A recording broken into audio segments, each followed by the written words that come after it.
Assalamualaikum warahmatullahi wabarakatuh. Baiklah, perkenalkan nama saya Raisa Zaskia. Saya dari Prodi PGSD semester 3.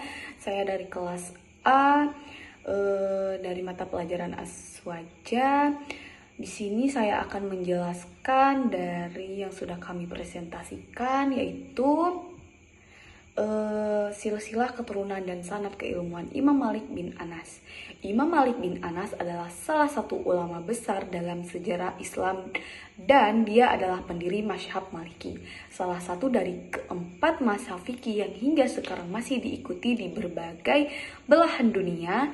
Beliau lahir dan dibesarkan di Madinah, pusat ilmu dan tempat tinggal banyak sahabat Nabi. Karena itu pemikiran Imam Malik sangat dekat dengan tradisi asli masyarakat Madinah. Kajian tentang keturunan dan sanad keilmuan Imam Malik sangat penting karena keduanya sangat mempengaruhi pembentukan karakter, keilmuan, serta metode ijtihad beliau dalam menetapkan hukum Islam. Adapun dari biografi Imam Malik lahir pada tahun 93 Hijriah di Madinah dan hidup pada masa pemerintahan Bani Umayyah dan Bani Abbasiyah. Beliau sangat dikenal cerdas dan berhati-hati dalam meriwayatkan hadis dan memiliki sikap teguh dalam mempertahankan kebenaran meskipun berada di bawah tekanan politik. Salah satu peristiwa yang terkenal dalam hidupnya adalah ketika ia dicambuk karena pendapatnya mengenai talak yang dijatuhkan secara paksa. Walaupun itu disiksa, Imam Malik tetap mempertahankan pendapatnya berdasarkan hadis Rasulullah Shallallahu Alaihi Wasallam. Imam Malik wafat pada tahun 179 Hijriah dan dimakamkan di Baqi di Madinah. Adapun silsilah keturunan Imam Malik, keluarga Imam Malik dikenal sebagai keluarga yang soleh dan sangat mencintai ilmu agama. Yang pertama ada kakek buyutnya, yaitu Abu Amir. Ia hidup pada masa Rasulullah dan pernah ikut serta dalam beberapa peperangan. Yang kedua ada datuknya, yaitu Malik bin Amir. Ia termasuk tabi'in dan pernah menjadi bagian dari penulis mushaf pada masa Khalifah Utsman bin Affan. Yang ketiga ada ayahnya sendiri, yaitu Anas. Meskipun bukan dari ulama besar, tetapi ia sangat mencintai ilmu dan hadis. Imam Malik dibesarkan dalam lingkungan keluarga yang religius. Suasana ini sangat mempengaruhi kesungguhan beliau dalam belajar sejak kecil hingga ia dewasa.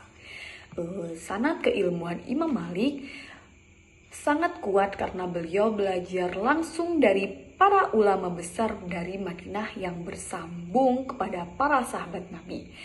Yang pertama ada guru-guru beliau. Di sini saya hanya menjelaskan, maksudnya di sini saya akan menyebutkan nama-namanya saja. Saya tidak akan menjelaskan misalkan Abdul Rahman ini seperti apa. Jadi saya hanya menyebutkan nama-namanya saja. Yang pertama ada Abdul Ar-Rahman bin Hurmus. Yang kedua ada Rabi'ah Ar-Ra'yi. Yang ketiga ada Nafi Maulana Ibnu Umar. Yang terakhir ada Ibnu Syihab Az-Zuhri. Imam Malik mempelajari Al-Quran, Al-Hadis, dan Fikih dengan sangat tekun. Bahkan pernah belajar dari satu guru selama 7 tahun tanpa berguru kepada yang lain. Yang kedua ada murid-murid beliau. Di sini juga saya hanya menyebutkan nama-nama muridnya saja. Yang pertama ada Abdullah bin Wahab. Ia adalah penyebar mazhab Malik di Mesir. Yang kedua ada Abdurrahman bin Al-Qasim. Yang ketiga ada Ashhab bin Abdul Aziz. Yang keempat ada Abu Al-Hasan Al-Qurtubi. Mereka ini yang membawa ajaran Imam Malik ke berbagai wilayah seperti pada Mesir, Maroko, Tunisia, dan Andalusia. Yang kelima ada metode istinbat hukum Imam Malik. Dalam menetapkan hukum, Imam Malik juga memiliki metode yang sangat khas seperti ada Al-Quran. Al-Quran itu sebagai sumber utama. Yang kedua ada sunnah Nabi sebagai sumber kedua. Yang ketiga ada amal Ahlul Madinah. yaitu praktik masyarakat Madinah yang dianggap mencerminkan ajaran Nabi secara langsung. Yang keempat ada pendapat sahabat, qiyas, maslahah, mursalah, istihsan, istibad, dan adat atau urf yang tidak bertentangan dengan syariat. Kehati-hatian inilah yang membuat mazhab Maliki ini dikenal seimbang antara nahas dan praktik masyarakat. Yang keenam ada kontribusi silsilah dan sanad keilmuan. Gabungan antara lingkungan keluarga yang soleh dan sanad keilmuan yang kuat itu membuat Imam Malik tumbuh menjadi ulama yang besar dan terpercaya.